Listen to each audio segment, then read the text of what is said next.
नमस्कार, मैं हूँ प्रतिभा चंद्रन और आप देख रहे हैं नवभारत की विशेष श्रृंखला सेहत की बात। सेहत की बात में आज हम बात करने वाले हैं दिल की, और वो एक दिल के डॉक्टर के साथ, डॉक्टर राहुल गुप्ता, जो कि अपोलो हॉस्पिटल के साथ जुड़े हुए हैं। नमस्कार सर, आपका बहुत बहुत स्वागत है। और दिल की बात मैं इसलिए बोल रही हूँ कि हमारा दिल धड़कता है तब तक हम जिंदा हैं। करेक्ट। और आप वो कारीगर काम करते हैं जिसके दिल के साथ कुछ खिलवाड़ हो रहा हो, उसको सही किया जाए। पहले तो शुरू में इससे करना चाहती हूँ कि मैं वैसे बता दूँ आपको कि डॉक्टर साहब की अगर मैं पुरस्कारों की लिस्ट पढ़ना शुरू कर दूँ तो हमारा आधा कार्यक्रम तो उसी में चला जाएगा। उसका जिक्र होता रहेगा बीच बीच में। सर, हार्ट डिसीजेस बढ़ रहे हैं और एक और मिथ है कि कोविड के बाद में किसी को भी हार्ट अटैक आ रहा है। क्या है वास्तविकता? देखिए, हार्ट डिसीज हमारे देश में पहले से ही बढ़ रहे हैं जी। कोविड के पहले भी जो ट्रैक था वो इंक्रीजिंग ट्रेंड ही था, और WHO ने प्रेडिक्ट किया था कि हमारे जो साउथ एशियन रीजन है इसमें ये बढ़ने ही वाला है, बिकॉज हम लोग world capital of diabetes, world capital of blood pressure, world capital of cholesterol disease, इन सब के हम लोग ऑलरेडी कैपिटल है, मतलब सबसे ज़्यादा मरीज हमारे कंट्री में ही है, और ये सारे के सारे रिस्क फैक्टर है हार्ट डिसीज़ के लिए भी। तो ये ऑलरेडी उसी ट्रैक पे था। कोविड आया, उससे शायद थोड़ा बहुत डेविएशन हुआ हो, बट ट्राजेक्ट्री हमारी अपर ही थी। तो ऐसा लगता है कि कोविड आया उसकी वजह से बढ़ गया। कोविड नहीं भी आता तो भी जो रिस्क फैक्टर्स इतने सारे हैं जिनके बारे में हम लोग चर्चा भी करेंगे, इनकी वजह से हार्ट डिसीज़ हमारे कंट्री में बहुत तेज़ी से बढ़ रहा है। अभी आंकड़े क्या बताते हैं? क्योंकि जब हम इंटरनेट पे ढूंढते हैं तो बड़े स्केरी लगता है, लेकिन ये स्टडी वो स्टडी, आप उस फील्ड से हो, आप उस क्षेत्र से हो, तो क्या है आंकड़े? मैं ये बोलूँगा कि आजकल हर एक इंसान, चाहे वो किसी भी एज का हो, उसे ये नहीं समझना चाहिए कि मैं अगर छोटा हूँ तो मुझे हार्ट डिसीज़ नहीं हो सकता है। आजकल हम 20-21 साल के लोगों को में भी हार्ट अटैक की सिचुएशन देख रहे हैं, और हमने बहुत सारे सेलिब्रिटीज़ भी देखे हैं। रिसेंटली कोई एक मलयाली एक्टर भी 37 के एज में उनको हार्ट अटैक आया और उनका निधन हो गया। तो ऐसी बातें हम लोग काफ़ी अक्सर सुनते रहते हैं।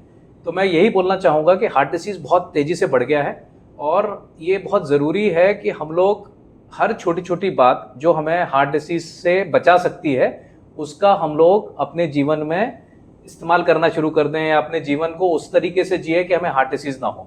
तो हार्ट डिसीज़ को हम लोग बोलते हैं कि कम्प्लीटली प्रिवेंटेबल है, बट इसकी जानकारी और अवेयरनेस बढ़ाने के लिए आज हमारा एक कार्यक्रम हो रहा है कि हम लोगों को अवेयर कराएं कि कैसे हार्ट डिसीज़ को हम लोग प्रिवेंट कर सकते हैं, कैसे अपने आप को हम लोग बचा सकते हैं इस हार्ट अटैक केस से। तो अगर हम शॉर्ट में बोलना हो, ये आंकड़ों का उतना मतलब नहीं है कि बहुत तेज़ी से बढ़ रहा है हार्ट डिसीज़, और हम सबको ध्यान रखना चाहिए कि हम लोग कैसे इसको हम लोग प्रिवेंट कर सकें। एक सिलसिलेवार तरीके से अगर हम जानने की कोशिश करें तो कुछ लोगों में होता है, जो बहुत रेयर केसेस शायद हो, कि जन्म से कुछ दिल में कुछ प्रॉब्लम हो, कुछ समस्या हो। वो फिर एक है कि हम अपनी जीवन शैली से उसको आमंत्रित करते हैं कि आइए भाई, मेरा घर आपके लिए खुला है। तो ये दोनों में फ़र्क क्या है, और इसमें हेरिडेटरी पार्ट जो है वो कितना होता है? तो जैसा आपने सही कहा, किसी लोगों को पैदाइशी ही हार्ट डिसीज हो सकती है, बट यूजुअली ये वाली वो हार्ट डिसीज हैं जो होल है हार्ट में, या हार्ट की कोई वाल्व है जो खराब है, बचपन में कुछ, उनको कंजेनाइटल हार्ट डिसीज बोलते हैं इनको। इनका जीवन शैली से लेना देना नहीं है। हम आज जो हार्ट डिसीज की बात कर रहे हैं, और जो कम एज में लोगों को blood pressure, diabetes, cholesterol, heart attack, stroke, ये सारी चीजें हो रही हैं, ये आमंत्रण देने वाली जो हम लोग न्योता दे रहे हैं उनको कि आ जाओ हमारे शरीर के अंदर, उन हार्ट डिसीज के बारे में हमारी आज मेन चर्चा है। जो कंजेनाइटल है वो तो कुछ चीजें हैं जिनको हम लोग कुछ नहीं कर सकते, बट उनके लिए भी बहुत अच्छे इलाज है। आजकल एक नवजात शिशु का भी हम लोग इलाज करके उसके होल हार्ट के अगर बंद करने की जरूरत है तो हम एक न्यूबॉर्न बेबी में भी वो प्रोसीजर्स कर सकते हैं, और वो बहुत सेफ हो गए हैं। तो वो एक अलग ही टॉपिक है, वो उतना कॉमन नहीं है। जो आज कॉमन है वो है आमंत्रण देने वाले जो हार्ट डिसीज हैं, जो हार्ट अटैक्स हैं, स्ट्रोक्स हैं, ये सारी चीजें हैं। तो क्या वजह है, कहाँ से हम गलतियाँ शुरू करते हैं कि जिसके चलते हम इस तरह की बीमारियों को न्योता ही दे रहे हैं अपने शरीर में? करेक्ट। सो ये बहुत इंपॉर्टेंट क्वेश्चन है कि क्योंकि जब तक हमें पता नहीं चलेगा कि हार्ट डिसीज होते कैसे हैं हम लोगों को, तब तक हम उसका केयर भी नहीं ले पाएंगे। तो ये मल्टीपल तरीकों से हो रहे हैं। अब अगर हम आपका आज का अपना जीवन शैली देखें तो लोगों का एक्सरसाइज बहुत कम हो गया है। जहाँ पे भी मैं जाता हूँ, ऑफिस में जब मैं हेल्थ चेकअप अवेयरनेस लेक्चर्स लेता हूँ तो लोग यही बोलते हैं कि हमारे पास समय नहीं है, और फिर ऑफिस में हम लोग दिन भर बैठे रहते हैं जी। Sitting is a new smoking. ऐसा बोलते हैं कि जब हम लोग बैठे रहते हैं और बिल्कुल हिल ही नहीं रहे हैं अपने टेबल से, तो वो एक तरीके से स्मोकिंग का जो डिलीटीरियस इम्पैक्ट है, जो हार्मफुल इम्पैक्ट रहता है, वो हमारे बैठे रहने से भी हो रहा है। तो एक तो हम लोग एक्सरसाइज नहीं कर रहे, दिन भर ऑफिस में हम लोग बैठे हुए हैं, तो फिजिकल इनएक्टिविटी हो गई, सेडेंटरी लाइफस्टाइल हो गई। जिनके पास समय है वो भी एक्सरसाइज नहीं कर रहे क्योंकि उनको लेजीनेस भरा हुआ है। दूसरा है डाइट के बारे में, तो हमारी जो डाइट है बहुत खराब हो गई है। जंक फूड्स, फास्ट फूड, ये बहुत ज़्यादा हमारे जीवन में बढ़ गए हैं। सारे रेस्टोरेंट्स देखेंगे अगर आप, तो उस तरह के फूड, क्योंकि वो टेस्टी होते हैं तो लोगों को नेचुरल एक आकर्षण होता है कि हम लोग खा लेते हैं। तो ये मैं जब भी लोगों को बताता हूँ कि थोड़े बहुत खाने में कोई हर्ज नहीं है, लेकिन आप उससे पेट भरना शुरू कर दो और रोज रोज उसी से पेट भरो, लंच, ब्रेकफास्ट और डिनर और इन सारे मील्स में आप उसी तरह की चीज़ें खाओ, तो ये बॉडी के लिए हार्मफुल हो जाता है। फिर स्ट्रेस लेवल, आजकल स्ट्रेस लेवल्स बहुत बढ़ गए और हम लोग छोटी छोटी बातों का काफ़ी ज़्यादा स्ट्रेस लेते हैं। सिचुएशंस हमारी लाइफ में ऊपर नीचे होते रहते हैं। कभी सिचुएशन ऐसे होते हैं जहाँ पे हमें वाकई में स्ट्रेस हो जाता है, और कोई सिचुएशन है जहाँ पे स्ट्रेस नहीं होना चाहिए फिर भी हम लेते हैं। तो लोगों ने स्ट्रेस लेना भी बहुत शुरू कर दिया है। चौथी चीज़ मुझे जो लगती है जिसको बहुत ज़्यादा नेग्लेक्ट किया जाता है वो है नींद। तो लोग आजकल कम सो रहे हैं, और जो सो रहे हैं वो भी ढंग से नहीं सो रहे। तो कम सोने की वजह से भी बॉडी में रेस्ट जो मिलना चाहिए, जो हमारे बॉडी में इन्फ्लेमेशन क्रिएट हो जाता है, और वो हमारे बॉडी में वो सारी चीज़ें जो ब्लॉकेजेस की प्रक्रिया को बढ़ा देती है, वो स्लीप के समय में अगर अच्छी स्लीप मिले तो वो प्रक्रिया ठीक कम हो जाती है और हीलिंग भी होती है बॉडी की। तो वो स्लीप भी इम्पैक्टेड है। फिर अगर आप देखेंगे तो एडिक्शंस बढ़े हुए हैं, लोग तंबाकू का सेवन या उसके प्रोडक्ट्स जो हैं, स्मोकिंग है, ये काफ़ी ज़्यादा बढ़ी हुई है। फीमेल्स भी आजकल ले लेती हैं बहुत सारे, बिकॉज इस तरह का कल्चर बन गया है कि वो लोगों को लगता है कि भाई इसको ले रहे हैं तो हम बहुत अच्छी चीज़ कर रहे हैं, हाँ कूल लग रहा है। कूल लगने के चक्कर में हम लोग लेना शुरू कर देते हैं। अल्कोहल का कंजम्पशन फीमेल्स मेल्स दोनों में ही बढ़ गया है। तो ये सारी चीज़ें जो हैं, इनको हमारे रिस्क फैक्टर्स हैं काफ़ी ज़्यादा बढ़ गए हैं, इसलिए हार्ट डिसीज भी बढ़ गई है। ऊपर से हम हेल्थ चेकअप नहीं कराते। अगर हम हेल्थ चेकअप नहीं कराएंगे तो हमारे बॉडी में ये जो रिस्क फैक्टर्स पनप रहे हैं जी, जो साइलेंटली पनपते हैं, स्लो पॉइजन की तरह पनपते हैं, जिनके कोई सिम्टम्स होते नहीं है जब तक कि कॉम्प्लिकेशंस डेवलप ना हो जाए। तो ऐसे सिचुएशन में अगर हम ना अपने जीवन शैली की ध्यान दे रहे हैं और ना हम रेगुलर हेल्थ चेकअप करा के पता कर रहे हैं कि भाई कोलेस्ट्रॉल, शुगर, ब्लड प्रेशर हमको डेवलप हो गया कि नहीं हो गया है, तो अगर हमको पता नहीं चलेगा तो हम एक्शन भी नहीं लेंगे, क्योंकि उनके कोई सिम्टम्स तो होते नहीं है। ये मिथ है कि हमको कुछ होगा, बीपी होगा तो सर में दर्द होना चाहिए, या शुगर होगा तो हमको प्यास ज़्यादा लगनी चाहिए, ये होगा वो होगा। ये सारे मिथ हैं, ज़्यादातर लोगों को सिम्टम्स होते नहीं है, उस चक्कर में लोग ध्यान नहीं देते हैं। तो इन वजह से हार्ट डिसीज हमारे कंट्री में काफ़ी ज़्यादा बढ़ गया है।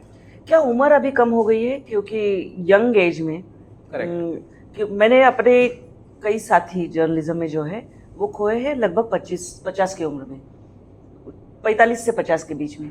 सडनली कहीं जिम में है, अचानक से हार्ट अटैक आया और गिर गया।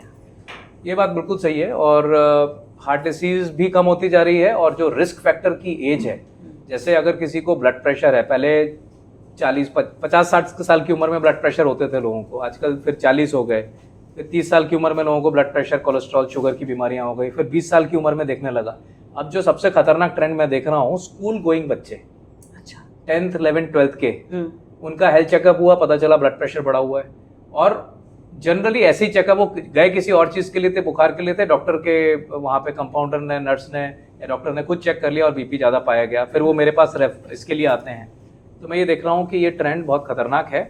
इसलिए हम सबको as a parent also, as a colleague also, अपने फैमिली में अगर जब हम देखें कि भाई जो लाइफस्टाइल है वो ख़राब है, तो उसको सुधारना चाहिए बचपन से ही, नहीं तो ये रिस्क फैक्टर जितनी जल्दी आएंगे तो हार्ट डिसीज की उम्र भी कम होती जाएगी। फिर हम कारणों की चर्चा कर रहे हैं, लेकिन प्रिवेंट कैसे करेंगे वो भी बाद में सोचेंगे। लेकिन उससे पहले ट्रीटमेंट भी साथ ही साथ में है, जो एडवांस होती जा रही है, जो ऐसे कारीगर होती जा रही है कि इलाज कर सकते हो, एक अच्छा लाइफ, अच्छी ज़िंदगी आप दे सकते हो। मैं आपकी जो स्पेशलिटीज़ है उस पर आना चाहूँगी। ये टावी एंड TAVR ये है क्या? देखिए, अभी हम लोग, पहले आपने एक बात बताई कंजेनाइटल, जो पैदाइशी बीमारियां होती है, वैल्व की प्रॉब्लम हो सकती है, होल इन द हार्ट हो सकता है, वो एक सेपरेट विषय है। फिर ये कंजेनाइटल मतलब हम पैदा हुए उसके साथ। फिर एक्वायर्ड डिसीज, एक्वायर्ड मतलब हमने जो आमंत्रण दे दिया, जो हमें अपनी उम्र में चलते हुए वेयर एंड टेयर से या फिर रिस्क फैक्टर्स की वजह से हो गया। इसको अगर हम लोग दो विभागों में बांट दें एक तो हो गया ब्लॉकेजेस वाली प्रॉब्लम, जी। जिसमें हार्ट में ब्लॉकेजेस हो गया तो हमको किसी को हार्ट अटैक आ सकता है, ब्रेन की आर्टरी में ब्लॉकेज हो गया तो उसमें स्ट्रोक हो सकता है, पैरों की आर्टरी में ब्लॉकेज आ गया तो जो पैर काटने की नौबत आ जाती है डायबिटिक पेशेंट्स वगैरह में, तो वो ब्लॉकेजेस की वजह से, खून कम पहुंचने की वजह से वहां पे ये तकलीफ होती है। अब हम लोग एक तीसरे विषय पे जा रहे हैं जो एक्वायर्ड ही है, और उसके बाद ही हम टैवी और टैवर की चर्चा करेंगे। तो इसमें जो हमारे हार्ट में वेल्व्स होते हैं, हमारे हार्ट में 4 चेम्बर्स हैं, और उन 4 चेम्बर्स का ब्लड फ्लो रेगुलेट करने वाली वेल्व्स होती हैं जो एक ही डायरेक्शन में खुलती हैं, दूसरे डायरेक्शन में बंद हो जाती है। तो जब ये वेल्व जो है, अगर ये ठीक से खुल नहीं रही है या ठीक से बंद नहीं हो रही है, खुलेगी नहीं तो नैरोइंग हो गई और आगे ब्लड सप्लाई नहीं जा पा रहा है, ठीक से बंद नहीं हो रही तो पीछे के चेम्बर में लीकेज हो रहा है। तो ये वेल्व की डिसीजेज हैं, ये एक्वायर्ड होती हैं। ये एक्वायर्ड ऐसे हो जाती है कि एजिंग की वजह से वहाँ पे वेयर एंड टेयर हो रहा है, या फिर कुछ और भी प्रॉब्लम्स हैं, बचपन में रोमैटिक फीवर वगैरह होके गया है, उनकी वजह से भी हो सकता है। ऐसे कुछ कारण हैं जिनकी वजह से वेल्व में डिफेक्ट हो सकता है।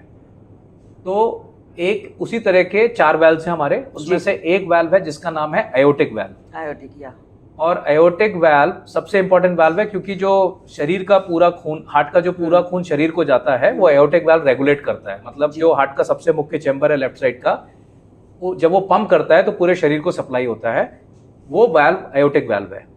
उस वेल्व की अगर नैरोइंग हो जाए, वो खुल नहीं रही है ठीक से, तो पूरा सप्लाई आगे नहीं जाता है, और पूरा सप्लाई अगर आगे नहीं जाएगा तो शरीर में खून कम पहुंचेगा, तो इंसान को थकान होगी, सांस फूलेगी, आंखों के सामने अंधेरा आ सकता है, और सडन डेथ भी हो सकती है। इसमें हार्ट फेलियर के सिम्टम्स डेवलप भी हो सकते हैं। तो इस वेल्व की नैरोइंग को अगर हमें बहुत ज़्यादा सीवियर हो गई है तो इसको वेल्व को बदली करना पड़ता है। तो अब इसका जो आपने टैवी और टैवर के बारे में पूछा, ये एडवांस ट्रीटमेंट है। अभी तक एयोटिक वेल्व या किसी भी वेल्व को अगर बदली करना है, नई वेल्व वहां पर डालना है, तो एक ही तरीका था, ओपन हार्ट सर्जरी जी। लेकिन ये टैवी और टैवर ऐसा प्रोसीजर है जहां पे बिना किसी सर्जरी के, सिर्फ जैसे एंजियोग्राफी करते हैं पैर की नस से जाके बिना बेहोश किए हुए, एक 5 मिनट में एंजियोग्राफी हो जाती है लोकल एनेस्थीसिया में, उसी तरीके से एंजियोप्लास्टी 1 घंटे के अंदर हो जाती है। उसी तरीके से एयोटिक वेल्व को, नई वेल्व वहां पे डालना, टैवी बोलते हैं, trans catheter aortic valve implantation या trans catheter aortic valve replacement. तो नई वेल्व को हम लोग डाल सकते हैं बिना बेहोश किए हुए, बिना सर्जरी के, बिना कट के, ग्रोइन के छोटे से पंक्चर से, जिससे एंजियोग्राफी एंजियोप्लास्टी करते हैं वैसे हम लोग कर लेते हैं, और इसको 1 घंटे में हम लोग कंप्लीट कर सकते हैं। तो ये बहुत लेटेस्ट इनोवेशन है, जिससे कि उन मरीज जिनको एयोटिक वेल्व जिनकी खराब हो चुकी है, उनकी वेल्व हम लोग रिप्लेस कर सकते हैं विदाउट सर्जरी। तो ये बहुत इनोवेटिव है। तो जो लोग बहुत सर्जरी से डरते हैं, जो बहुत हाई रिस्क है, 80-85 के एज में आजकल कोई सर्जरी नहीं करवाना चाहता, हम लोग भी नहीं करवाना चाहेंगे, लेकिन ये एक ऐसा प्रोसीजर है कि जहाँ पे सर्जरी करने की आवश्यकता नहीं है, और इंसान का हार्ट वापस से रिनोवेट हो सकता है, रिन्यू हो सकता है, यंग हो सकता है इस वेल्व की रिप्लेसमेंट की वजह से। तो इसमें ये टैवी और टैवर का जिक्र आता है, जहाँ पे हम लोग, ये इनोवेटिव और एडवांस थेरेपी है। उसी तरीके से बाकी की वेल्व्स है जिनको भी रिपेयर या रिप्लेस किया जा सकता है सेम प्रोसेस के through, without open heart surgery. फिर एक होता है कि ट्रीटमेंट की लाइन तय करना, तो कब एंजियोप्लास्टी का डिसीजन, कौन से स्टेज पर टैवी और टैवर का डिसीजन, या फिर कौन से स्टेज पर ये हो जाता है कि हमें कोई चारा नहीं है लेकिन ओपन हार्ट सर्जरी या बाईपास ही करना है? तो मैं इसको फिर डिवाइड करूंगा। जैसे अब ब्लॉकेजेस किसी को हो गए हों, हार्ट की आर्टरीज में ब्लॉकेज हो गए जिनसे अटैक आता है, ऐसे व्यक्तियों को आइदर एंजियोप्लास्टी या बाईपास सजेस्ट किया जाता है जब वो सीवियर हो गए हों ब्लॉकेजेस और मेन आर्टरी में हो। अगर वो ब्लॉकेजेस सीवियर नहीं है, मेन आर्टरीज में नहीं है सीवियर होने के बावजूद भी, तो ऐसे सारे व्यक्तियों को हम लोग मेडिसिन से भी मैनेज कर लेते हैं। तो ऑप्टिमल मेडिकल थेरेपी बोलते हैं, OMT कहा जाता है शॉर्ट फॉर्म में, जहाँ पे मैं बहुत सारे मरीज हैं जिनको सीवियर ब्लॉकेजेस हैं और जो मेरे पास ओपिनियन के लिए आए कि एंजियोप्लास्टी बाईपास कुछ करवाना है क्या, उनको हम लोग काफ़ी हद तक मेडिसिन से अच्छे से मैनेज कर सकते हैं, बट उसको हमें डिसाइड करना पड़ता है पेशेंट के सिम्टम्स देखते हुए। अगर ऐसी बारी आ गई कि भाई ब्लॉकेजेस बहुत क्रिटिकल है, मेन आर्टरी में है, तो उसमें बाईपास या एंजियोप्लास्टी इस बात पे डिसाइड होता है कि पेशेंट को कहाँ पे लोकेटेड है ब्लॉकेजेस। हम लोग एंजियोप्लास्टी इजीली कर सकते हैं, ओपन हार्ट सर्जरी ही करना पड़ेगी, बाईपास करना पड़ेगा। तो ये ऐसा एक हम लोग हार्ट टीम में भी डिस्कस कर लेते हैं। कुछ स्कोरिंग सिस्टम भी है जिसको हम लोग डिसाइड करते हैं, और पेशेंट की क्या इच्छा है। कई बार दोनों ही ऑप्शंस इक्वल होते हैं, बाईपास भी इक्वल है और एंजियोप्लास्टी भी इक्वल है। तो ऐसे सिचुएशन में हम लोग फिर पेशेंट की चाहत क्या है उसको हम लोग देख लेते हैं। तो अभी इसमें जो लेटेस्ट एडवांसेस आ गए एंजियोप्लास्टी में, जहाँ पे हम लोग एडवांस टूल्स को यूज़ करके, जैसे इंटरनल कैमरा है, आईवस या ओसीटी है, और भी ऐसे बहुत सारे टूल्स आ गए हैं जिनसे जो एंजियोप्लास्टी संभव नहीं थी पहले के समय में, आज हम लोग बहुत ही प्रिसाइज, सेफली और अच्छी तरीके से कर सकते हैं। हालांकि इस कॉस्ट बढ़ जाती है, बिकॉज जब आप एडवांस चीज़ें यूज़ करते हो तो कॉस्ट बढ़ जाती है। तो ऐसे सिचुएशन में जहाँ पे किसी को बाईपास नहीं करवानी है या बाईपास बहुत हाई रिस्क लग रही है, जहाँ पे भी वो जा रहे हैं बोल रहे हैं कि भाई बाईपास बहुत रिस्क है, आप अपने चांस लेके करो, तो ऐसे सिचुएशन में हम पेशेंट्स की एंजियोप्लास्टी भी कर सकते हैं एडवांस टूल्स का यूज करके। ऐसे बहुत सारे एडवांस टूल्स हैं जिनके बारे में हमारे पास समय होगा तो जिक्र जरूर करेंगे। जी बिल्कुल क्योंकि हम ज़्यादातर अधिकतर जानकारी आपसे लेना चाह रहे हैं हमारे दर्शकों के लिए। फिर ये निर्णय, एक तो ये बताइए कि उम्र के हिसाब से कब एडवाइजेबल होता है और कब व्यक्ति ने सोचना चाहिए कि बहुत एग्रेसिव ट्रीटमेंट पे नहीं जाना है, इसको किस तरह से हैंडल करना है, किस तरह से मैनेज करना है, और लाइफ एक्सपेक्टेंसी फिर बाद में कितनी बढ़ सकती है? करेक्ट। तो अब मैं आपका जो प्रश्न है, अभी हम लोग ने एंजियोग्राफी, एंजियोप्लास्टी, ब्लॉकेजेस के बारे में डिस्कशन कर लिया। अब मैं आपको वाल्व के ऊपर लेके चलता हूँ क्योंकि उसके बारे में हमारी चर्चा नहीं हुई। तो जैसे हमने टाबी और टावर है, तो जैसे वाल्व का रिप्लेसमेंट, जैसे ब्लॉकेजेस को जब रिमूव करना है तो हम एंजियोप्लास्टी से भी कर सकते हैं, ओपन हार्ट सर्जरी करके बाईपास कर सकते हैं। अब जब हम ओपन हार्ट सर्जरी वाल्व के बारे में बात करें तो वाल्व का रिप्लेसमेंट हम लोग टाबी से भी कर सकते हैं, आयोटिक वाल्व का, या फिर हम ओपन हार्ट सर्जरी भी कर सकते हैं। माइट्रल वाल्व अगर लीकेज कर रही है तो वहां पे माइट्रा क्लिप होता है जो बिना सर्जरी वाला काम है, या फिर ओपन हार्ट सर्जरी करके हम लोग उस वाल्व को रिपेयर या रिप्लेसमेंट कर सकते हैं। तो इसमें एज का क्राइटेरिया आ जाता है कि अगर किसी की एज कम है, 65 साल से यूजुअली कम है, उसको हम लोग यंग पेशेंट बोलते हैं, तो उसमें ज्यादातर हम लोग सर्जरी को प्रेफर करते हैं। अगर किसी भी व्यक्ति की सर्जरी बहुत रिस्क हो रही है कि एज तो कम है लेकिन उसको इतने सारे लंग्स की प्रॉब्लम है, लिवर की प्रॉब्लम है, किडनी की प्रॉब्लम है कि जहां पे सर्जरी बहुत रिस्की हो रही है, तो ऐसे सिचुएशन में हम ये ट्रांस कैथेटर ट्रीटमेंट है जो बिना सर्जरी वाला ट्रीटमेंट है, इनमें भी कर सकते हैं। बट आमतौर पे जब 65 साल के ऊपर किसी की उम्र है और उसके वाल्व में डिफेक्ट आ गया है, स्पेशली आयोटिक वाल्व में, तो हम लोग ये वाली ट्रांस कैथेटर प्रक्रिया जो बिना सर्जरी वाली होती है, ऐसे लोगों में हम लोग करते हैं। अब मेरे पास कुछ व्यक्ति है, एक एग्जांपल भी दूंगा, एक डॉक्टर के ग्रैंडफादर ही प्रैक्टिसिंग डॉक्टर है इसी एरिया के, उनके ग्रैंडफादर को आयोटिक वाल्व का डिसीज हो गया और वो इतने एक्टिव रहे हैं, 80s में ही मेरे पास आए वो, कि उनको सर्जरी से डर लग रहा था कि ओपन हार्ट सर्जरी करनी पड़ेगी। तब तक वो टावर प्रोसीजर के बारे में उनको उतना कॉन्फिडेंस नहीं था। फिर मेरी मुलाकात हुई डॉक्टर से और मैंने बताया कि मैं इसका ट्रेनर हूँ, मैं जगह जाके ट्रेन करता हूँ लोगों को और ये टावर प्रोसीजर अच्छे से हो सकता है। Then he got agreed. He is so thankful because वो प्रोसीजर तो 1 घंटे में हो गया। अगले दिन मैंने उनको डिस्चार्ज करने के लिए भी बोला, लेकिन वो हालांकि एक दिन ज्यादा रुके कि बोले इतना जल्दी क्यों डिस्चार्ज कर रहे हैं, तो एक दिन रुके। But he is doing his gardening, he is doing everything and he is now 85। जैसे बहुत सारे लोग हैं जो 85, 90 ऐसे लोग हैं जिनको सर्जरी से डर लग रहा था बिकॉज, और हमको भी लगता है स्वाभाविक कि इस उम्र में कट पिट नहीं करना है, तो ऐसे लोगों में ये ट्रांस कैथेटर ट्रीटमेंट जो स्ट्रक्चरल हार्ट इंटरवेंशंस बोलते हैं, इनको बहुत आसानी से और बहुत प्रिसाइजली और बहुत सेफली किया जा सकता है। तो मैं लोगों से यही कहूंगा कि अगर वाल्व की कोई प्रॉब्लम हो गई है, एडवांस एज है, पेशेंट हमारे सफर कर रहे हैं, रोजाना की जिंदगी में उनको तकलीफ हो रही है, जैसा वो जीना चाहते नहीं जी पा रहे हैं, तो उनको घबराना नहीं है, क्योंकि हम लोग बहुत सेफली, इफेक्टिवली और काफ़ी कॉन्फिडेंस के साथ ये प्रोसीजर्स कर सकते हैं इवन एट एडवांस एज। तो एज क्राइटेरिया नहीं है। आज की जो एडवांस टेक्निक्स हो गई हैं, चाहे वो ब्लॉकेजेस निकालने वाली बात हो एडवांस एज में, और चाहे वो वाल्व रिप्लेसमेंट करने वाली बात हो एडवांस एज में, आज हम बहुत कॉन्फिडेंटली और बहुत अच्छे से ट्रांस कैथेटर तरीके से हम लोग ये कर सकते हैं।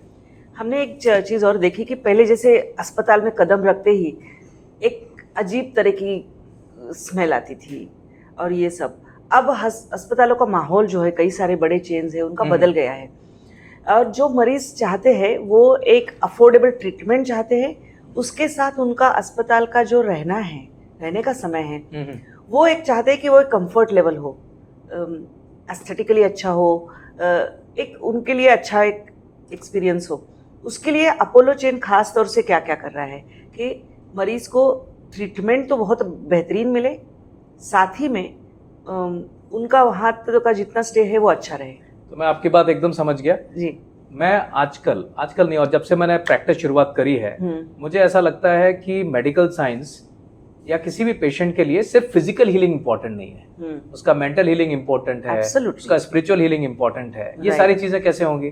फिजिकली अगर मैंने सारी कुछ ठीक कर दी बट उनका एनवायरनमेंट अच्छा नहीं है, या फिर उनको वो सर्विसेज नहीं मिल रही है कि यूरिन के लिए जाना है, पॉट नहीं मिल रहा है, या फिर ऐसी छोटी छोटी है खाना ठीक से नहीं मिल रहा है, तो ये सारी चीजें हमारे मेंटल को अफेक्ट भी करती है और हम लोग भी बहुत डिप्रेस इसमें हो जाते हैं। तो ये खास तौर से आजकल सारे बड़े हॉस्पिटल्स में ये ख्याल रखा जाता है कि हम लोग एम्बियंस की तरफ भी ध्यान दें without increasing the cost significant. Correct. तो अपोलो हॉस्पिटल में भी यही प्रक्रिया, अगर आप नवी मुंबई का अपोलो हॉस्पिटल देखेंगे, बहुत ही सुंदर और बेहतरीन बनाया हुआ है, 7 स्टार होटल के जैसा ही लगता है। लेकिन लोगों को ये देख के लगता है कि भाई कॉस्ट भी 7 स्टार जैसी होगी, वो नहीं है, वो नहीं है। तो ये अच्छी बात है कि हॉस्पिटल्स, क्योंकि जो इंश्योरेंस के टाई अप्स रहते हैं उसी तरह से कॉस्ट होती है। राइट। कई बार मेरे डॉक्टर फ्रेंड्स ने पूछा आप अपोलो में काम करते हैं, वहां तो बहुत कॉस्टली होगा ये ट्रीटमेंट। जब मैं उनको बताता हूँ कि भाई कॉस्ट उतना ही है जितना एक किसी दूसरे हॉस्पिटल में भी है, तो दे आर ऑल्सो एस्टॉनिश्ड। तो हम एक परसेप्शन बना लेते हैं कि जब हम बड़े हॉस्पिटल में जाएंगे और वहाँ पे इतना सुंदर और इतना एमबीएस अच्छा है तो महंगा होगा, ऐसा नहीं है। और बहुत अच्छे तरीके से, तो ये सारी चीजें हम लोग को, मुझे ऐसा लगता है, और अपोलो का कल्चर भी वैसा ही है कि ये छोटी छोटी बातों का ध्यान रखना। और मैं हमेशा मैनेजमेंट को बोलता हूँ, कई बार पेशेंट खुश भी नहीं होते कि अरे ये नहीं मिला, मौसी टाइम पे नहीं आ गई, मामा टाइम पे नहीं आ गए, उन्होंने नहीं दिया, या खाने में कुछ था। तो मैं लगातार मैनेजमेंट को फीडबैक्स भी देता हूँ, पेशेंट्स को भी एनकरेज करता हूँ। और उनके वर्टिकल्स हैं जी कि भाई फूड एंड इसका एक अलग वर्टिकल है, हाइजीन का एक अलग वर्टिकल है, पेशेंट केयर का, कस्टमर केयर का, क्योंकि you have to get healed completely. Correct. That should be the aim. तभी इंसान को मजा आएगा लाइफ में कि भाई फिजिकली तो ठीक हो गया, लेकिन मेरा बिलिंग ठीक से नहीं हुआ, फिजिकली तो ठीक हो गया बट खाना बेकार था। तो आई थिंक कंप्लीट हीलिंग होती है तो हैप्पीनेस लेवल भी बड़ा होता है। और जब ये सारी चीजें रहती हैं, सब केयर के सारी चीजें देखी जाती है, तो मुझे ऐसा लगता है कि रिकवरी भी फास्टर होगी जी। आपको एनवायरनमेंट अगर बहुत अच्छा मिले तो you will always be happy, and आपका जो ट्रीटमेंट का एक्सेप्टेंस है, जो रिस्पॉन्स है, वो भी इम्प्रूव हो ही जाता है। एक मैंने आपका बहुत बेहतरीन सुना था और वो था 6E। यस। तो वो 6E वाला फार्मूला मैं चाहती हूँ कि आप हमारे दर्शकों को जरूर बताएं। ये बहुत ही अच्छा फार्मूला है। अगर आपको हार्ट अटैक प्रूफ होना है तो ये 6E को अगर आप आज से फॉलो करना शुरू कर दें, क्योंकि काल करे सो आज कर, आज करे सो अब, तो अभी वो हमको फार्मूला यूज करना है। तो पहला ई है आपका एक्सरसाइज। एक्सरसाइज में 3 कंपोनेंट हैं। एक है कार्डियोवास्कुलर कंपोनेंट जी, जिसका मतलब है जहां पे हार्ट बीट इंक्रीज होती है। 30 मिनट्स 5 डेज अ वीक आपको करना है, मतलब total 150 minutes in a week हो जाने चाहिए। और ये cycling, jogging, walking, running, swimming, जिन भी चीजों में हमारी हार्ट की एक्टिविटी बढ़ेगी उनको हम लोग बोलते हैं कार्डियोवास्कुलर एक्सरसाइज। दूसरा होता है स्ट्रेचिंग, जो हम लोग हर दिन कर सकते हैं। हम आप ऑफिस में भी बैठे हुए हैं तो अपने आर्म्स को अगर हिलाना है, ट्विस्ट एंड टर्न्स करने हैं, तो ये बहुत आसानी से किया जा सकता है। आप हर 1 घंटे में, वैसे भी मैं बोल रहा हूँ sitting is a new smoking, तो आप थोड़ा सा खड़े हो जाओ या जगह पे थोड़ा सा मूवमेंट कर लीजिए, तो वो आपकी स्ट्रेचिंग एक्सरसाइज हो गई, अलग से टाइम देने की जरूरत नहीं है। तीसरा कार्डियोवास्कुलर एक्सरसाइज, जैसे आपको सीढ़ियों पे चढ़ना है तो लिफ्ट का यूज मत करो, उतरने के लिए लिफ्ट का यूज कर लो। मैं लोगों को ये बोलता हूँ, लोग उल्टा करते हैं। तो चढ़ने के लिए आप सीढ़ियों पैदल अपने पैरों का यूज करिए, तो आपकी हार्ट की एक्सरसाइज हो जाएगी। उतरने के लिए आप लिफ्ट का यूज कर लीजिए। तीसरे काइंड ऑफ एक्सरसाइज है आपकी मसल ट्रेनिंग। सो इसमें हफ्ते में 2 बार करना चाहिए और 15-20 मिनट के लिए भी करेंगे तो भी चलेगा, जहां पे आप बॉडी का खुद का वेट यूज करके या जो वेट्स हैं उनको यूज करके आपके जो मेजर मसल्स हैं, चेस्ट हो गया, आर्म्स हो गए, थाइज हो गया, बैक हो गया, इनको हमें टोनिंग कर लेनी चाहिए। तो ये एक्सरसाइज का ई हो गया। सिंपल है, घर पे कर सकते हैं, आपको जिम इंस्ट्रक्टर की भी जरूरत नहीं है, खुद से भी कर सकते हैं। दूसरा ई है योर ईटिंग हैबिट्स।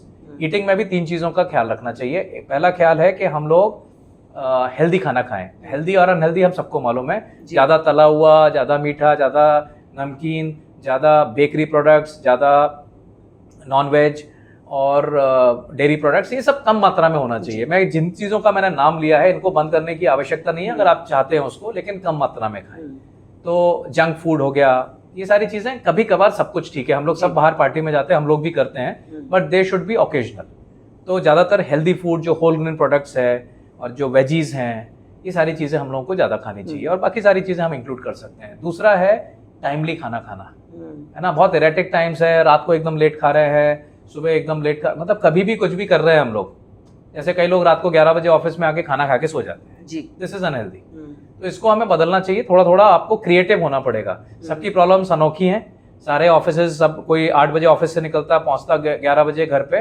बट मैं ये बोलता हूँ क्योंकि ये तो जीवन शैली हमको चेंज करनी पड़ेगी, तो आपको इनोवेटिव होना पड़ेगा कि मैं कैसे घर से निकलने, ऑफिस से निकलने के पहले मैं क्या खाना मंगा सकता हूँ या कहीं से हेल्दी खाना मंगा सकता हूँ कि जो मैं खा के चला जाऊँ ताकि मैं हेल्दी रहूँ। तो ये हो गया टाइमिंग ऑफ ईटिंग। और तीसरा है जब हम खाना खाएं तो बहुत पीसफुल वे में खाना खाएं, रिलैक्स करके खाएं, एंजॉय करके खाएं, ताकि हमारे डाइजेस्टिव एंजाइम्स अच्छे से सीक्रेट होते हैं और बॉडी का डाइजेशन अच्छा होता है। Third is your emotional health. जी। सो इमोशनल हेल्थ यानी स्ट्रेस के बारे में हम जो बात करते हैं, इमोशनल हेल्थ में अच्छी इमोशनल हेल्थ रखने के लिए आपको डीप ब्रीदिंग एक्सरसाइज है, आपको मेडिटेशन है, और ये सारी चीज़ें आप ऑफिस में रहते हुए भी कर सकते हैं। लोग बोलते हैं टाइम नहीं है, बट आप 1 घंटा हो जाए जब आप बॉडी का ट्विस्टिंग एंड टर्न कर रहे हैं, एक 8-10 डीप ब्रेथ ले लीजिए, बहुत साइलेंट वे में। जितना साइलेंट लेंगे उतना ज़्यादा बेनिफिट होगा। कुछ अनुलोम विलोम की एक्सरसाइज हैं, आप जो जिसको नाड़ी शुद्धि भी बोलते हैं, आप वो सारी चीज़ें कर सकते हैं। बहुत ईजी है करना, सीखना कोई डिफिकल्ट नहीं है, लेकिन आपका मेंटल पीस, हैप्पीनेस इंडेक्स बहुत बेहतर हो जाएगा। तो ये सारी चीज़ें हम लोग मेंटल हेल्थ के लिए, पॉजिटिव अफर्मेशंस हैं, ये सारी चीज़ें हम लोग थोड़ा प्रैक्टिस कर सकते हैं व्हाइल वी आर कम्यूटिंग। आप मेडिटेट कर सकते हो, कान में वो आपने यूट्यूब में इतने सारे फ्री एक्सेस हैं इन सारी चीज़ों का, वो आप कर सकते हैं। तो ये इमोशनल हेल्थ के बारे में हो गया। Fourth is exiting your addictions. तो टोबैको, स्मोकिंग, एक्सेस अल्कोहल, इनको एग्जिट करना ही चाहिए। पैसिव स्मोकिंग भी इक्वली डेंजरस है। तो अगर कोई स्मोक कर रहा है और आप उसके सामने जाके खड़े, आपका फ्रेंड है, लेकिन आप वो स्मोक अगर इनहेल कर रहे हैं तो अपने बॉडी को नुकसान कर रहे हैं। तो आपको ये एग्जिट करना पड़ेगा addictions. Fifth is enough good quality sleep. Enough मतलब 6 से 8 घंटे की स्लीप। गुड क्वालिटी का मतलब है कि आप जब 6-8 घंटे की स्लीप ले रहे हैं तो आप you should feel fresh and energetic in the morning. अगर आपको फ्रेश और एनर्जेटिक मॉर्निंग में नहीं लग रहा है, इसका मतलब है कि आप शायद बहुत ज्यादा स्नोरिंग कर रहे हैं और आपकी क्वालिटी ऑफ स्लीप अच्छी नहीं है। अगर ऐसा आपको दिन भर ड्राउजी लग रहा है, जबकि आती एनर्जी लेवल कम लग रहा है, तो आपको अपने पार्टनर से पूछना चाहिए कि आप स्नोर कर रहे हैं। और अगर ये फीचर्स मिल रहे हैं तो आपको स्लीप स्टडी करा लेना चाहिए स्लीप स्पेशलिस्ट के पास जाके, ताकि उसका ट्रीटमेंट बहुत ईजी है, बिना दवाइयों वाला ट्रीटमेंट है, उनको किया जा सकता है। और जो 6th ई है, evaluating your numbers on regular basis. अब लोग बोलेंगे कौन सा नंबर, हम तो मोबाइल नंबर रोज ही देखते रहते हैं, लोगों के देखते रहते हैं, तो वो नंबर की बात नहीं कर रहा हूं मैं। ये आपका ब्लड प्रेशर नंबर, आपका कोलेस्ट्रॉल नंबर, आपका शुगर नंबर, आपका वेस्ट कितना है, ये सारी चीजें हमको रेगुलरली देखना चाहिए। बढ़ रही है, घट रही है, कंट्रोल में है कि नहीं है, आपके बॉडी एज के हिसाब से आपका वेट वगैरह सब ठीक है कि नहीं है। क्योंकि ये सारे के सारे जो रिस्क फैक्टर्स हैं, ये साइलेंटली क्रीप इन हो जाते हैं, जो मैं पहले भी बात कर रहा था, और ये डैमेज कर रहे होते हैं बॉडी को। लेकिन इसका इम्पैक्ट समझ में नहीं आता जब तक कि कॉम्प्लिकेशन ना हो जाए। तो ये तो कोई बहुत बुद्धिमत्ता की बात नहीं हुई कि हमारे को कॉम्प्लिकेशन होने तक हम वेट करेंगे, क्योंकि उस वक्त तो इरिवर्सिबल हो भी जाता है कई बार। तो हमें ये रेगुलर चेकअप करना चाहिए, साल में एक बार अपना हेल्थ चेकअप कर लेना चाहिए। ब्लड टेस्ट वगैरह है ये कर लेने चाहिए, ताकि हमें अगर कोई भी बीमारी हो इसमें से वो हमें पता चल जाए। तो ये 6 ही अगर कोई भी फॉलो करता है रिलीजियसली, बहुत डिफिकल्ट नहीं है। तो डेफिनेटली जो एक बात कही गई है, a small consistent daily action will produce massive results.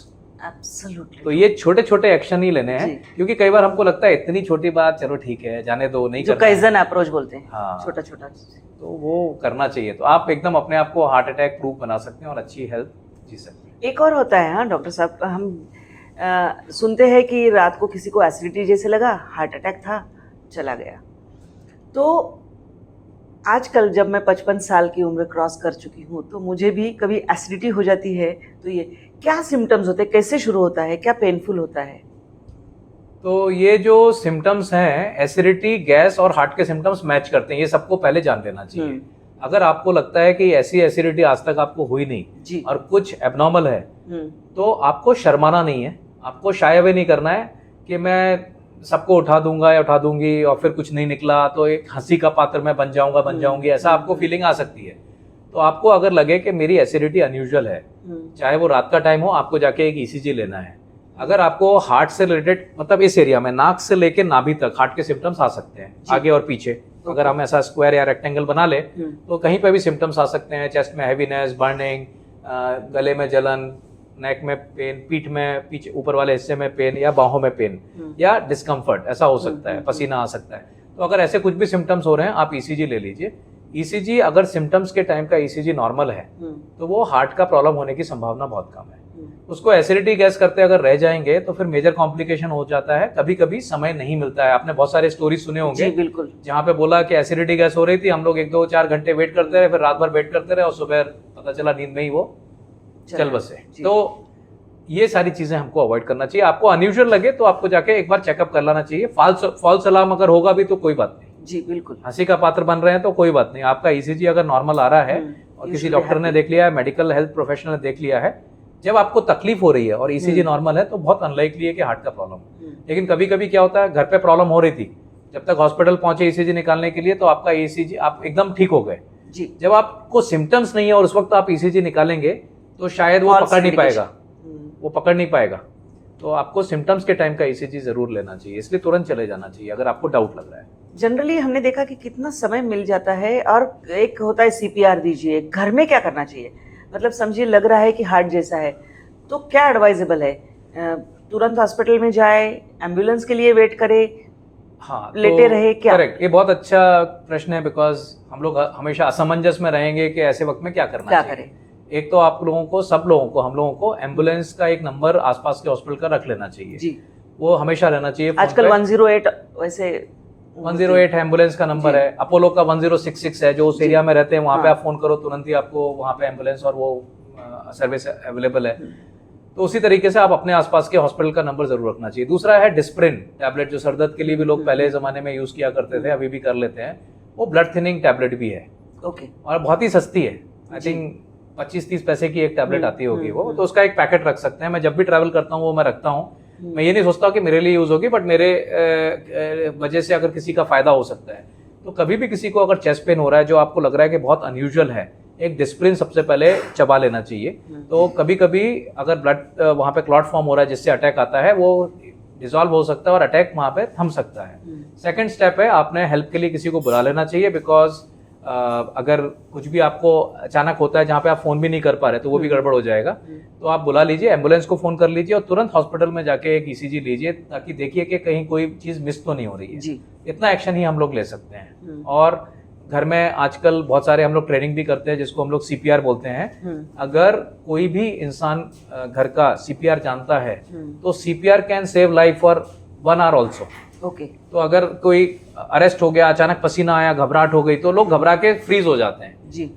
Freeze ना होके अगर आप हाथ को प्रेस करके, और हैंड्स ऑन सीपीआर जैसी एक साइट है, बहुत सारे ऐसे साइट्स हैं, बहुत simple, mouth to mouth respiration भी नहीं देना है, आपको सिर्फ चेस्ट को कंप्रेस करते रहना है, मिडिल में यहाँ पे रख के अपने दोनों हाथ उसके ऊपर आप चढ़ जाइए, इंसान के ऊपर एल्बो को करिए, एक 2.5 सेंटीमीटर के करीब उतना कंप्रेशन होना चाहिए, 2.5 to 5 सेंटीमीटर के करीब। और आप पतला इंसान है तो कम फोर्स लगेगा, थोड़ा सा है जिसका वजन ज्यादा है उसमें थोड़ा ज्यादा फोर्स लगेगा, हड्डियां टूट जाएंगी, उसका कोई डर नहीं रहता है कि रिब्स टूट गई, अगर ऐसा लग रहा है चटकने की आवाज आ रही है। लेकिन अगर आप सीपीआर देते रहेंगे, जब तक आप एम्बुलेंस को बुला रहे हैं कि भाई ऐसा अरेस्ट हो गया, हम सीपीआर दे रहे हैं, आप 45 मिनट्स तक, 1 आवर तक भी सीपीआर देते रहेंगे ना, इंसान की जान बच जाएगी।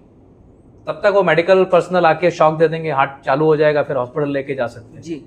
तो इसमें लोग गड़बड़ करते हैं। तो ये आना चाहिए लोगों को घर पे। आजकल जब कार्डियक अरेस्ट में लोग का देहांत हो जाता है, वो सीपीआर ही नहीं मिल पाता है उनको, तो घर के हर व्यक्ति को डिफिकल्ट नहीं है सीखना। जैसे आपने डिस्प्रिन बताया, वैसे वो लाइफ सेविंग किट क्या है जो तो व्यक्ति के घर में होना चाहिए? करेक्ट, तो मैंने डिस्प्रिन तो बताई क्योंकि ये सबको मालूम है जी, बिल्कुल। तो ऐसे 2 और टैबलेट्स हैं जिनको अगर आप रखें। डिस्प्रिन की एक टैबलेट 300 मिलीग्राम की रहती है, 325 की। उसी तरीके से एक क्लोपिडोग्रिल करके टैबलेट आती है, वो सेकंड ब्लड थिनर है, उसका भी 300 मिलीग्राम लोडिंग डोज रहता है। और एक कोलेस्ट्रॉल की मेडिसिन आती है अटोरवास्टैटिन, 80 मिलीग्राम। तो लोग लिख सकते हैं इसमें, डिस्प्रिन तो मालूम ही है, क्लोपिडोग्रिल है और अटोरवास्टैटिन है। तो 300 मिलीग्राम की एक डिस्प्रिन, 300 मिलीग्राम का क्लोपिडोग्रिल, 75 की टैबलेट आती है और 300 की भी आती है क्लोपिडोग्रिल की, तो 75 की 4 हो गई, और एक अटोरवास्टैटिन 80 मिलीग्राम जी। तो अगर ये ले लेंगे तो इनका कोई नुकसान नहीं है। Suppose it was a false alarm और आपने ब्लड थिनर ले ली है, मोस्ट ऑफ द टाइम कोई नुकसान होने वाली बात होती नहीं है, अनटिल अनलेस आपको ब्लीडिंग टेंडेंसी हो। बट वो ब्लीडिंग टेंडेंसी को मैनेज किया जा सकता है। तो आमतौर पर अगर ये ले लेंगे, उसका इफेक्ट तो फिर चला ही जाता है अगर आपको जरूरत नहीं है, सब फॉल्स अलार्म था। लेकिन उसको लेने से गोल्डन आवर कॉन्सेप्ट जो हम लोग बोलते हैं कि जितना जल्दी आप ट्रीटमेंट करो, कॉम्प्लिकेशन के चांसेस कम होते हैं, तो ये गोल्डन आवर थोड़ा एक्सटेंड हो सकता है। तो ये लोगों को इमरजेंसी किट घर पे रखना चाहिए, ट्रैवल के टाइम पे भी रखना चाहिए, कि जब तक आप हेल्थ केयर के पास पहुंचते हो, एटलीस्ट ये लेने से 40% of the time heart attack avoid भी हो सकता है। तो ये रखना चाहिए लोगों ने। डॉक्टर साहब, मैं आपसे ये पूछना चाहती थी कि आप शुरू से सोचते थे, बचपन में सोचते थे तब डॉक्टर ही बनना था आपको, या कुछ और सपने थे? ऐसे कुछ सोचता तो नहीं, बचपन में तो नहीं सोचते हैं, लेकिन हाँ मेरे फैमिली में मेरे फादर डॉक्टर ही हैं, तो इसलिए थोड़ा सा वो वैसा वाला माहौल था घर में, तो इसलिए डॉक्टरी की तरफ चल पड़ा मैं।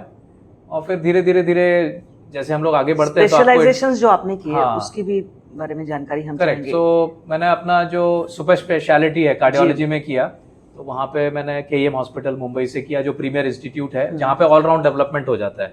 तो जो कंजेनाइटल हार्ट डिसीज हैं, जो पैदाइशी वाली है, वो भी हम ट्रीट करते थे, फिर हार्ट के ब्लॉकेजेस वाले ट्रीटमेंट भी करते थे, और फिर ये जो वैल्व वगैरह की प्रॉब्लम है, उस वक्त वैल्व रिप्लेसमेंट का प्रोसीजर आया नहीं था, स्ट्रक्चरल हार्ट इंटरवेंशन। तो हम लोग होल बंद करना है, वैल्व को बलून से खोलना है, ये सारे काम करते थे। अगर वैल्व बदली करना है तो हम सर्जन के पास भेज देते थे।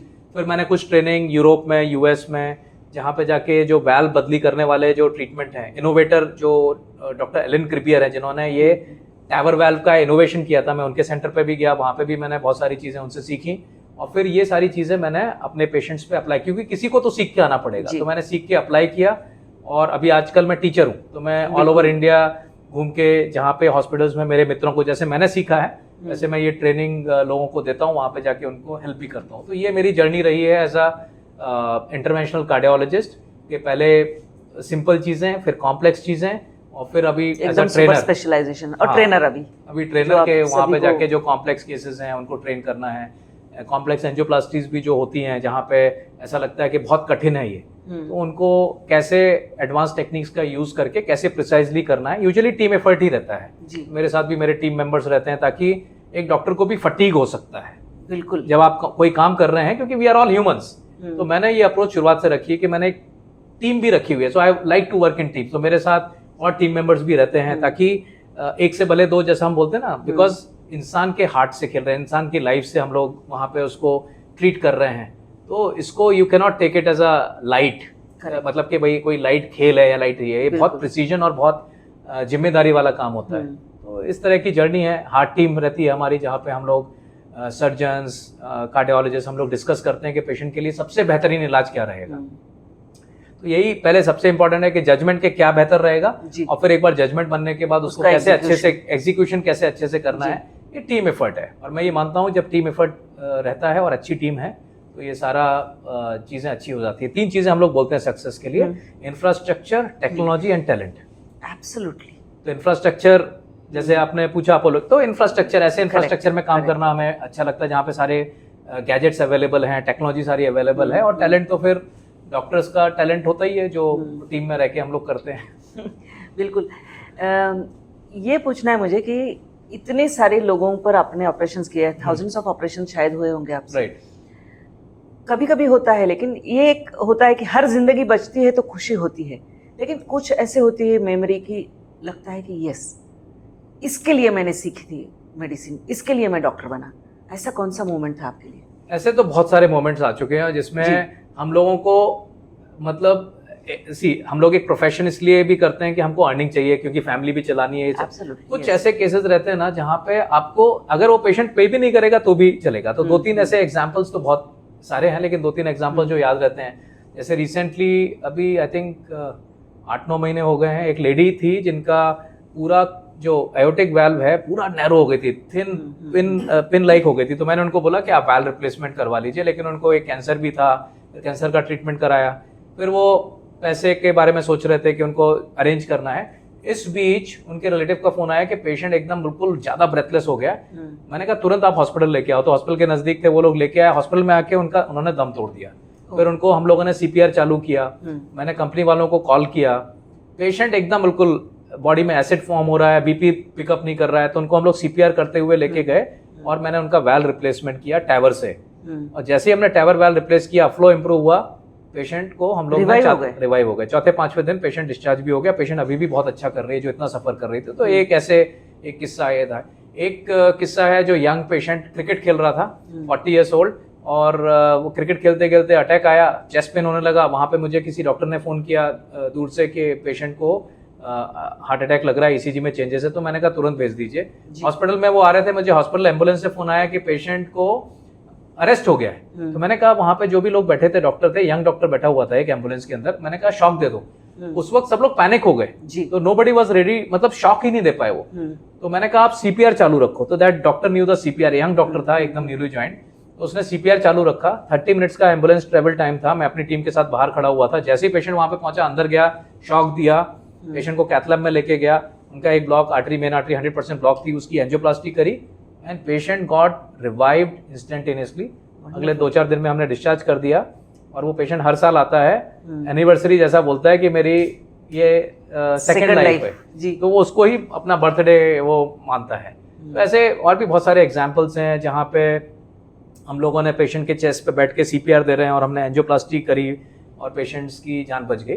बट ऑफ कोर्स ये बहुत क्रिटिकल सिचुएशंस होती हैं, इसमें टीम एफर्ट लगता है, पेशेंट को टाइमली पहुंचना भी ज़रूरी होता है और पेशेंट का रिस्पांस होना भी ज़रूरी है। ऊपर वाले की थोड़ी मेहरबानी और उनका आशीर्वाद भी चाहिए होता है, क्योंकि कई बार हम लोग सब कुछ करते हैं और पेशेंट का रिवाइवल नहीं भी हो पाता है इतने कॉम्प्लेक्स सिचुएशन में। सोना बहुत मायने रखता है, लेकिन जब वो मेडल में बदल जाता है तो गोल्ड मेडल, आपको कितने गोल्ड मेडल मिले और वो जब मिलते हैं तो क्या लगता है? नहीं, गोल्ड मेडल और ये सारी चीजें, सर्टिफिकेशन, आई थिंक एक माइलस्टोन्स ही होते हैं जी। बिल्कुल, आप जब कुछ अचीव करते हैं और उसको जब रिकॉग्निशन मिलता है तो ये मुझे लगता है कि आपके खुद के लिए भी इंस्पिरेशन होता है कि आपको और अच्छा करना है। और हर एक इंसान को ये जो अवार्ड सिस्टम भी बना हुआ है उसी के लिए बना हुआ है कि हर इंसान को जब मिलता है तो उसको और प्रोत्साहन मिलता है जी। और ये इंस्पिरेशन दूसरों के लिए भी लेता है, यंगर जनरेशन के लिए, कि हमें भी इनके जैसा बनना है, इनसे बेटर करना है, हमको भी ये मेडल्स चाहिए हैं। क्योंकि अगर ये ह्यूमन स्पिरिट जो है टू एक्सेल, अगर ये खत्म हो गई तो ये इनोवेशंस, ये एडवांसमेंट और ये सारी चीजें तो बंद ही हो जाएंगी। अगर आप एकदम सेटिस्फाइड है कि भाई ठीक है 2 वक्त की रोटी खा रहे हैं, यू आर ओके, ऑलराइट, तो कहाँ इनोवेशंस और इन्वेंशंस होने हैं?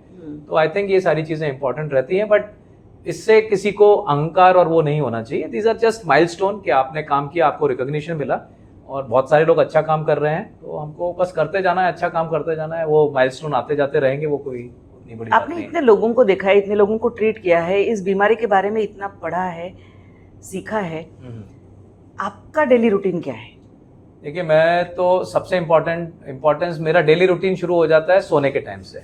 तो जो स्लीप हाइजीन है, क्योंकि sleep is the most important thing. अगर आप अच्छे से सो पाएंगे तो मैं सबको बोलता हूँ पहले आप सबसे पहले फोकस करो अपने स्लीप हाइजीन पे। तो रात को मैं यूजुअली प्रेफर करता हूँ कि वार्म वाटर बाथ ले लूँ। अगर जिनको नींद नहीं आती है उन लोगों के लिए भी मैं एडवाइस देता हूँ, एप्सम सॉल्ट से थोड़ा सा आप कभी कभी अपने आप को ये कर सकते हैं, तो उससे भी फायदा होता है।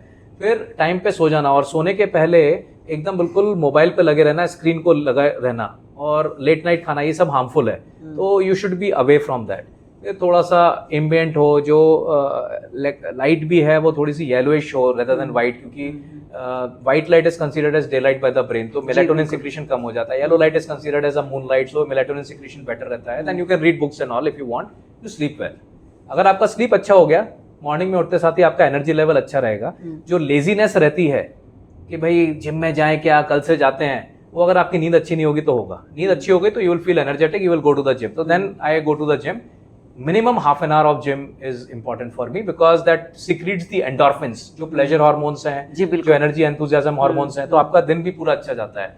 और पानी पीता हूँ मैं उस वक्त, और फिर वहाँ से आने के बाद नहा धो के जो ब्रेकफास्ट है वो सब अच्छे से हो जाता है। then I'm in the hospital and try to complete my OPD by मैं अर्ली डिनर ले लेता हूँ। तो मैं शाम की जो ओपीडी है उस, अगर मेरी ओपीडी आज जैसे शाम को है तो I will have my dinner. जैसे यहाँ से जाने के बाद मैं अपना डिनर करूँगा, उसके बाद ही ओपीडी देखूंगा, सो दैट अगर ओपीडी लेट भी हो रही है मेरी तो मैंने अपना डिनर टाइम पे ले लिया है, and then again I will repeat the same routine. बाकी सारी चीज़ें जो एजुकेशन है, जो पढ़ना है, नई टेक्निक्स हैं, नए कॉन्फ्रेंसेस, ये हम बीच बीच में करते रहते हैं। तो दिस इज माय। इसके अलावा मैंने एक देखा कि पुणे में कई सारे डॉक्टर्स का एक ग्रुप है जिनका मानना यह है कि डॉक्टर्स बहुत स्ट्रेस में जीते हैं, खुद उनका एक तनाव हमेशा लगा रहता है, हर केस चैलेंज है, और ऐसे में उन्होंने एक ऑर्केस्ट्रा सेट किया है और वो बड़े जगह जगह पर जाकर कोई इंस्ट्रूमेंट सीख रहा है, कोई गाना, कोई ये, और सारे जाने माने डॉक्टर्स हैं। आप डिस्ट्रेस होने के लिए क्या एक्टिविटी करते हैं other than your professional thing?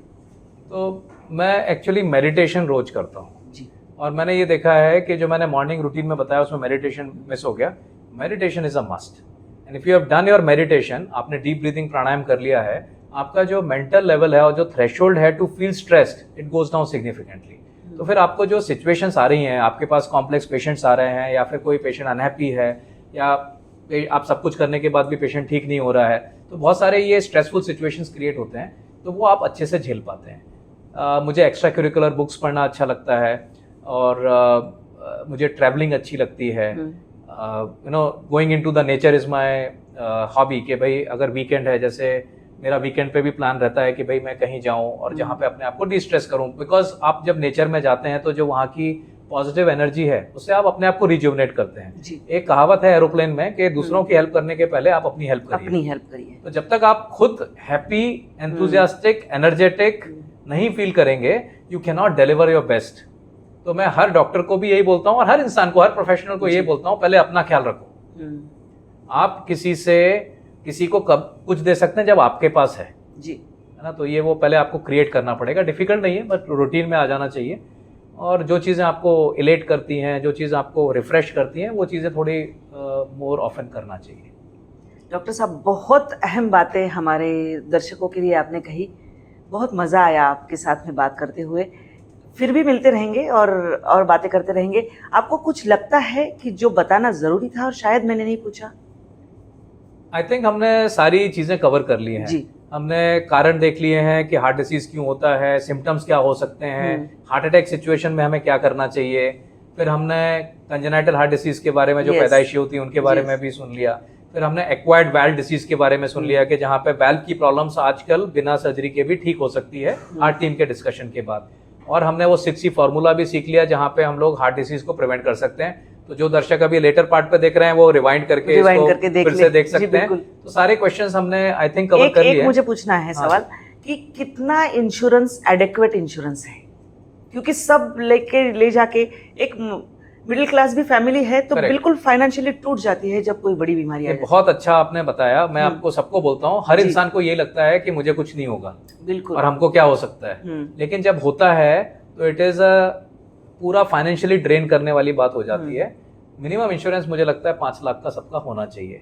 बड़े हॉस्पिटल में भी मोस्ट ऑफ द ट्रीटमेंट जो छोटी, चाहे वो बाईपास सर्जरी हो, एंजियोप्लास्टी हो, सिंपल एंजियोप्लास्टीज हो, ये 5 लाख के अंदर हो जाती है।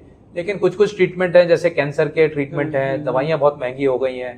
तो अगर आप अर्ली एज में वो ले लेते हैं तो आपको वो कम कीमत में आपको मिलता है। जैसे मैंने अपना खुद का इंश्योरेंस 50 लाख का किया हुआ है, लेकिन मैं उसका प्रीमियम बहुत मिनिस्क्यूल पे कर रहा हूँ, बहुत ज्यादा नहीं पे कर रहा हूँ मैं।